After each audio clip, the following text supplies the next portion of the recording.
अस्सलाम वालेकुम। बिस्मिल्लाहिर्रहमानिर्रहीम। Chapter 2 balancing of neutralisation reaction. What is neutralisation? तो सबसे पहले तो हम ये देखेंगे कि न्यूट्रलाइजेशन जो है वो होती क्या है न्यूट्रलाइजेशन। तो when acid and base react with each other in an equivalent quantity to form salt and water, the reaction is called neutralization। जब एसिड और बेस एक दूसरे के साथ रिएक्ट करते हैं इन इक्वलेंट क्वांटिटी, एक इक्वल अमाउंट के अंदर, और क्या बनाते हैं, सॉल्ट एंड वाटर बनाते हैं, तो रिएक्शन क्या कहलाता है, न्यूट्रलाइजेशन कहलाता है। एसिड और बेस जब एक दूसरे के साथ रिएक्ट करते हैं इक्वल क्वांटिटी में और सॉल्ट और वाटर बनाते हैं, तो रिएक्शन क्या कहलाता है, न्यूट्रलाइजेशन कहलाता है। अब यहाँ पे देखें कि हमारे पास एक एसिड है HCl, hydrochloric acid, strong acid है। एसिड की दो टाइप होती हैं, एक स्ट्रॉन्ग एसिड होता है, एक वीक एसिड होता है। तो ये कौन सा एसिड है, स्ट्रॉन्ग एसिड। इसी तरीके से ये क्या चीज़ है, ये बेस है, सोडियम हाइड्रोक्साइड। तो बेस की भी दो टाइप है, एक स्ट्रॉन्ग बेस, एक वीक बेस। तो यहाँ पे कौन सा बेस है, स्ट्रॉन्ग बेस, यानी एसिड भी कौन सा है, स्ट्रॉन्ग एसिड, और बेस भी कौन सा है, स्ट्रॉन्ग बेस। आपको पता है कि एसिड के अंदर H+ और क्लोराइड आयन नेगेटिव आयन, यहाँ पे सोडियम पॉजिटिव आयन और OH नेगेटिव आयन। तो एसिड का जो पॉजिटिव आयन है वो बेस के नेगेटिव आयन के साथ रिएक्ट करेगा और क्या बनाएगा, water. H+ ion, OH negative ion एक दूसरे के साथ मिलकर क्या बनाएंगे, H2O water. And this is the actual neutralisation, क्योंकि एक एसिड की तमाम तर एसिडिक प्रॉपर्टीज़ किसके अंदर होती हैं, H+ आयन्स के अंदर होती हैं। एक बेस की तमाम तर बेसिक प्रॉपर्टीज़ किसके अंदर होती हैं, OH नेगेटिव आयन के अंदर होती हैं।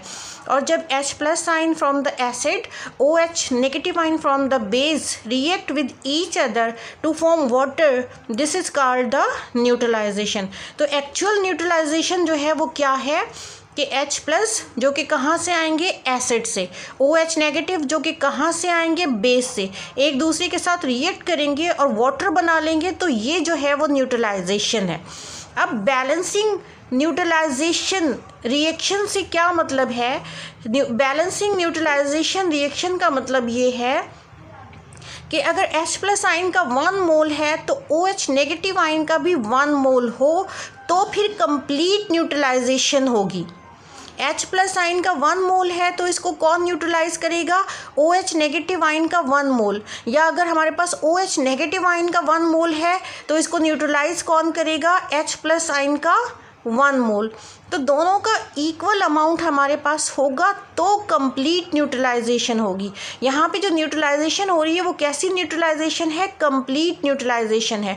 इसलिए कि H+ आयन के कितने मोल हैं, 1 मोल, OH नेगेटिव आयन के कितने मोल हैं, 1 मोल, और दोनों एक दूसरे को जब न्यूट्रलाइज करेंगे और वाटर बनाएंगे तो कंप्लीट न्यूट्रलाइजेशन जो है वो होगी। एक और एग्जाम्पल हम देखते हैं कि यहाँ हमारे पास एसिड है H2SO4 और बेस हमारे पास कौन सा है, sodium hydroxide. H2SO4 sulphuric acid, strong acid, sodium hydroxide strong base. जब दोनों एक दूसरे के साथ रिएक्ट करेंगे तो अगर हमारे पास सल्फ्यूरिक एसिड का 1 मोल है तो सोडियम हाइड्रोक्साइड के हमारे पास 2 मोल्स होने चाहिए, जब जाके इक्वेशन बैलेंस होगी। क्यों, इसलिए कि यहाँ पे H+ आयन कितने हैं, 2 हैं, कितने हैं, 2 हैं। और अगर हम यहाँ पे 2 नहीं लगाते तो OH नेगेटिव आयन कितने हैं, 1 है। तो हमें बैलेंस करने के लिए यहाँ पे क्या लगाना पड़ेगा, 2 लगाना पड़ेगा। तो फिर 2H+ ion from the acid and 2OH- ion from the base एक दूसरे को कंप्लीटली न्यूट्रलाइज करेंगे और क्या बनाएंगे, वाटर बनाएंगे। बाकी जो एसिड के अंदर नेगेटिव आयन होते हैं और जो बेस के अंदर पॉजिटिव मेटेलिक आयन होते हैं, ये एक दूसरे के साथ मिलकर क्या बनाते हैं, सॉल्ट बनाते हैं।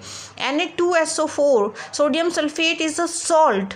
यहाँ पे अगर देखें तो NaCl sodium chloride is a salt. तो ये पॉजिटिव आयन जो हैं ये कहाँ से आते हैं, बेस से आते हैं। सॉल्ट के अंदर पॉजिटिव आयन कहाँ से आते हैं, बेस से आते हैं, और नेगेटिव आयन कहाँ से आते हैं, एसिड से आते हैं।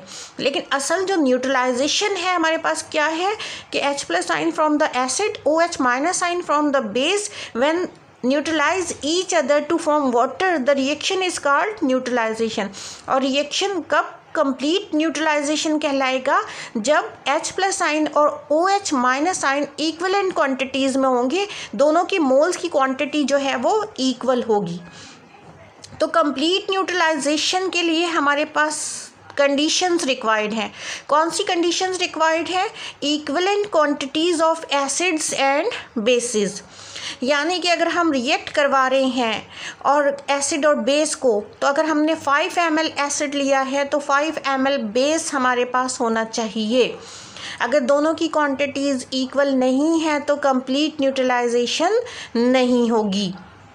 Number 2, equal strength of acid and base. अगर हमारे पास स्ट्रॉन्ग एसिड है तो बेस भी हमारे पास कौन सा होना चाहिए? स्ट्रॉन्ग होना चाहिए। अगर हमारे पास वीक बेस है तो हमारे पास एसिड भी कौन सा होना चाहिए? वीक होना चाहिए। तो जब क्वांटिटीज़ इक्वल होंगी एसिड और बेस की, जब स्ट्रेंथ इक्वल होगी एसिड और बेस की, तो कंप्लीट न्यूट्रलाइजेशन होगी। और न्यूट्रलाइजेशन जो है वो इनफैक्ट है क्या? H+ ion from the acid, OH- ion from the base when equal quantity में एक दूसरे के साथ रिएक्ट करेंगे और पानी बनाएंगे, तो ये क्या कहलाएगा? न्यूट्रलाइजेशन रिएक्शन कहलाएगा। और बैलेंसिंग न्यूट्रलाइजेशन रिएक्शन क्या है कि हमारे पास H+ और OH- दोनों के इक्वल मोल्स हों। 1 मोल ऑफ H+ तो 1 मोल ऑफ OH-। और क्या बनेगा? 1 मोल ऑफ वाटर। तो when we can say when 1 mole of H+ ion reacts with 1 mole of OH- ion to form 1 mole of water, the reaction is called the neutralization reaction.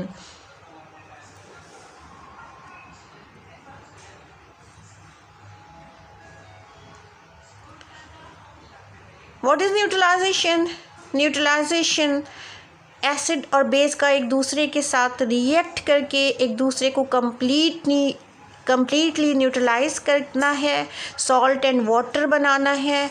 और ये 2 conditions इसमें required होती हैं, equal strength और equal quantity.